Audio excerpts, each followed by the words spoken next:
August থেকে তো এখনো তার সরকার চলছে, ইন্টারিম গভর্নমেন্ট চলছে। এবারে প্রশ্ন হচ্ছে যে মোহাম্মদ ইউনূস কি বাংলাদেশের সংবিধান অনুযায়ী নির্বাচন কন্ডাক্ট করতে পারবেন, মানে তার সরকার তার অ্যাডমিনিস্ট্রেশন কি কন্ডাক্ট করতে পারবে, নাকি এই ইলেকশনের জন্য নতুন আরেকটা ইন্টারিম গভর্নমেন্ট তৈরি করা হবে, যেই ইন্টারিম গভর্নমেন্ট এই ইলেকশন কন্ডাক্ট করবে?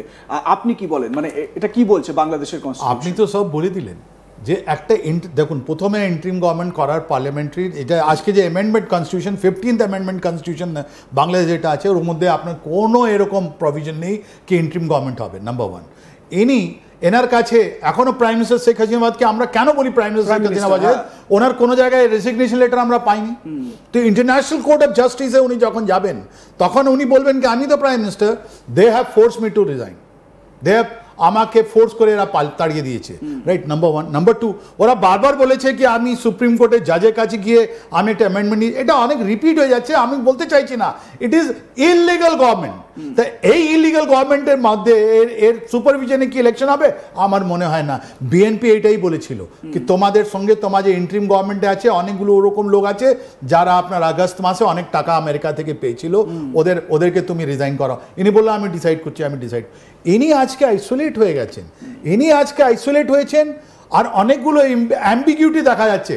কোন ইলেকশন যেটা আছে আপনার রোল যেটা আমরা বলি, ভোটার তালিকা যেটা আছে, কোন ভোটার তালিকা আপনি ইলেকশন করাবেন?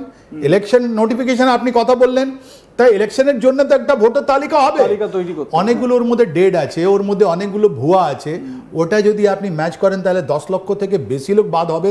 তার মানে কি হলো, অনেকগুলো জিনিসের মধ্যে এসআইআর এর প্রক্রিয়া এখন আমাদের 12টা স্টেটে এই মুহূর্তে চলছে, ওখানে অলরেডি ওরা করেছে, ওরা অলরেডি জামাত ইসলাম কি হয়েছে, এই প্রাইম মিনিস্টার শেখ হাসিনা যাওয়ার পর ওরা গ্রামে গঞ্জে গিয়ে করেছে, আর 300 সিটের মধ্যে প্রত্যেক সিটে 20 থেকে 30,000 যারা মহিলা আছে ওদের নাম কেটে দিয়েছে। কেন? ওরা জানে কি এই মহিলাগুলো আদার বিএনপি কে ভোট দেবে, নাহলে আওয়ামী লীগকে ভোট দেবে। তো অলরেডি ওটা আওয়ামী লীগ তো ব্যান্ড, ওখানে আওয়ামী লীগ ব্যান্ড। কিন্তু প্রশ্ন হচ্ছে, মানে আমরা ঠিক এই জায়গা থেকে আওয়ামী লীগ ব্যান্ড, আওয়ামী লীগের পরে আনডাউটেডলি বড় কোনো পার্টি যদি থাকে সেটা বিএনপি। বিএনপি, জামাত, এবং জামাতের সেই রকম ভাবে পলিটিক্যাল গ্রহণযোগ্যতা আমরা বাংলাদেশে দেখিনি, কিন্তু তা সত্ত্বেও এই মুহূর্তে আমরা যদি বলি যে কিছুটা ক্ষমতা হয়তো জামাত গেইন করতে পেরেছে, কিন্তু আলোচনা সব থেকে বেশি করা সেটা হচ্ছে নতুন যেই এনসিপি, একেবারে বাচ্চা ছেলে যাদেরকে ক্ষমতার অলিন্দে টাকা দিয়ে ভরিয়ে দেওয়া হয়েছে, তারা সেখানে একটা রাজনৈতিক দল করেছে, তারা আবার এই গোপালগঞ্জের ইনসিডেন্টের পর এখন ভয়ে বাড়ির থেকে বেরোতে পারছে না, এই রকম একটা অবস্থান। এবারে প্রশ্ন হচ্ছে যে বিএনপি এবং সেই সঙ্গে জামাত, তারা কি কোনো রকম ভাবে এনসিপির যে বাড়াবাড়িটা মোহাম্মদ ইউনূস একটা দেখাতে চাইছিলেন, তারই তো মস্তিষ্ক প্রসূত, মেটিকুলাসলি ডিজাইনড, ইনিই বলেছেন। তো কোথাও কি বিএনপি এবং জামাত এই এনসিপি কে একেবারে মাথা তুলে দাঁড়াতে দেবে না? মানে একটা হিন্দিতে কথা আছে না যে ওই সাপ যখন ছোবল মারতে যায় তার আগেই তাকে দাবিয়ে দাও, এটা করে দেবে কি বিএনপি জামাত মিলে? দেখুন, আজকে যে ওদের সার্ভে হচ্ছে ইন্টারনাল, ওর মধ্যে কি আছে যে এনসিপি যেটা আছে 5% থেকে বেশি বাড়ছে না, ওদের কাছে পয়সা আছে, তাই জন্য আপনি দেখবেন ওদের সোসাইটি, বাংলাদেশ সোসাইটি যেটা আমরা চিন্তিত কেন আছে, ওটাতে ইন্টারনাল অ্যাফেয়ার আছে, আমি কেন দখল দিতে যাব? ওদের ইন্টারনাল সোসাইটি এখন ওয়েপনাইজ হয়ে গেছে। এনসিপি 21 অক্টোবরে ওদের যে ভূঁইয়া, উনি একটা অ্যাডভাইজার, উনি ইউথ অ্যাফেয়ার অ্যাডভাইজার, উনি বলছেন কি আমি 7,000 কত লোক, 800 লোকের মতন লোককে আমরা 8,000 আশেপাশে আমরা মেয়ে ছেলেদের মিলিয়ে ট্রেনিং দেবো। গভর্নমেন্ট রিজার্ভ ফোর্স, কেন তোমার রিজার্ভ ফোর্স লাগছে বাবা? ও বলছে কি আমি জুডো কারাটে, এক জায়গায় বললো আমি ওয়েপন ট্রেনিং করাবো আন্ডার সুপারভিশন, তারপর ওটা কেটে দিচ্ছে। কেন 300 এই 8,000 বা 9,000 লোকের লিস্টটা কেন আসছে? বিকজ 300 যেটা সিট আছে, প্রত্যেকটা সিটে এরা 30 থেকে 40 লোক আর্ম কাটা দিতে চাইছে। তার মানে তোমার যদি ইলেকশন হবে ওইটা গান পয়েন্টে হবে। তাহলে এই যে আপনার যে ফরেন যতগুলো অবজারভার আছে ওরা কি লক্ষ্য করবে না? That is point 1। তো এনসিপি এখন কথা বলছে না রিফর্মের কথা, আমি এতগুলো কমিটি বানালাম, তাহলে তোমার ইলেকশন রিফর্ম কোথায় আছে রে বাবা? তোমার ইলেকশন নোটিফিকেশন নেই, তোমার ইলেকটোরাল রোল রিভাইজ হয়নি, যে হয়েছে ওটা ভুয়া আছে, ওর মধ্যে অনেকগুলো অ্যানোমালিজ আছে, রাইট?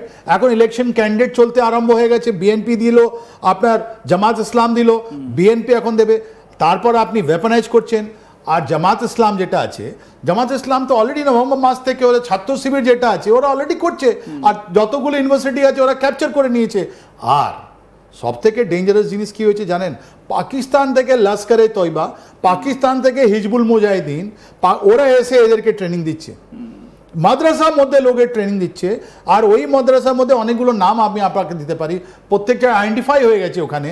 আর এই যে 4 and 5 আগস্ট 2024 যেটা 400 থানা যাচ্ছে যে এই ফুল সাপোর্ট দেওয়ার জন্য, এই লস্করে তৈবা এদের ফুল সাপোর্ট দেওয়ার জন্য আইএসআইও নাকি সেখানে অফিস খুলেছে। দেখুন, আইএসআই অফিস খোলার দরকার নেই, বিকজ ওরা তো ইউনিফর্ম পরে ওটা কাজ করে না, ওরা সব জায়গায় আছে, অমনিপ্রেজেন্ট আছে। একটা জায়গা থাকবে, ওখান থেকে পয়সা দেবে, ওখান থেকে লোককে ডাকবে, ওদেরকে বলবে তুমি ট্রেনিং এখানে দাও, তুমি ওখানে দাও, তুমি এখানে দাও। তাহলে এই যে আর আইএসআই অ্যান্ড হিজবুল মুজাহিদিন যেটা জামাত ইসলামের একটা মিলিটেন্ট উইং, টেররিস্ট উইং, ওরা তো একসঙ্গে আছে। আমরা তো এই 7 তারিখে ওদের 4খানা আমরা ওটা ক্যাম্প নষ্ট করলাম, আমরা মুজাফরাবাদ থেকে রাওলাকোট অ্যান্ড বা চেনারিতে আমরা, আর একটা আপনার শিয়ালকোটের উপরে ছিল। তা এই যে পাকিস্তান থেকে যারা আসছে আর এই যে ওয়েপনগুলো আপনার ছিল, ওরা ওয়েপনাইজ করছে। তার মানে আপনি একটা মনে করুন, একটা ডিস্ট্রিক্টে 3টে জিনিস হচ্ছে। এক, এনসিপির একটা এখন এই যে ট্রেন করছে এরা যারা বলছে ওরা, নাম্বার 1। নাম্বার 2, এখন জামাত ইসলামের আর্ম থাকবে, and Jamaat Islam will be supported by the army. এখন মানুষের মধ্যে, বাংলাদেশি লোকের মধ্যে বাংলাদেশ আর্মি যেটা আছে ওর ক্রেডিবিলিটি খুবই লো হয়ে গেছে এই general Wakeruzzaman. Because of general Wakeruzzaman relation, ওনার ইমেজটা খুব খারাপ হয়ে গেছে। আপনি দেখবেন ফজলুর এলাহি, মেজর জেনারেল ফজলুর এলাহি, উনি ছিলেন আপনার বিএনপির একটা সিকিউরিটি অ্যাডভাইজার। উনি বারবার বলেছেন কি 4 তারিখে ইনি এই ওয়াকুরুজ্জামান যে আছেন ওনাকে ফোন করে বলেছেন কি আপনি চলে আসুন, যখন প্রাইম মিনিস্টার শেখ হাসিনা বাদান ওই মাটিতে আছেন। He is bin deeply involve. আজকে আওয়ামী লীগের যিনি হোম মিনিস্টার, ওনার একটা বই, যে কামাল সাহেব একটা বই বের করেছেন, উনি বলছেন যে ইনি সেই থেকে পয়সা নিয়ে এসব কাজ করলেন। ইয়েস, সম্ভব। বিকজ আপনি দেখুন 2024-এ জানুয়ারি মাসে যখন নতুন গভর্নমেন্ট এসেছিল, আমেরিকার জিনিসগুলো আপনি দেখুন কি করছিল ওরা বলছে আমি তোমাকে ব্যান করে দেবো, তোমার ভিসা রিভোক করে দেবো, তোমার ফেয়ার নয়। এটা একটা ধাপে ধাপে যেটা ন্যারেটিভ বিল্ড আপ করা হলো, ধাপে ধাপে যেটা আপনার ডিপ স্টেটে যেটা হলো, আজকে এটা সবগুলো জিনিস মানুষ বুঝতে পেরেছে। এই যে ছোকরাগুলো ছিল ওরা তো সব $35 মিলিয়ন ওরা পয়সা খেয়েছে, রাইট? অনেকগুলো American hand is totally clear. আর পাকিস্তানি যে সাপোর্ট আপনার জামাত ইসলামকে নিয়ে ওইটা বহুতই ক্লিয়ার। তার মানে ওখানে দুটো ন্যারেটিভ ছিল, একটা মুক্তিযোদ্ধা যারা ফেভার আর একটা পাকিস্তান ফেভার। এই দুটো মধ্যে এই আর্মি চিফ যিনি আছেন, he has played a very dubious role. এনাকে মানুষ ছাড়বে না। তার মানে কি হলো, ইউনুস তো যাবেনই যাবেন, জেনারেল ওয়াকুরুজ্জামানও যাবেন।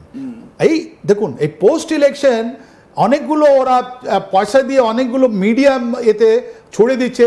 আমরা আপনাকে জিজ্ঞেস করি বা আমরা সবাই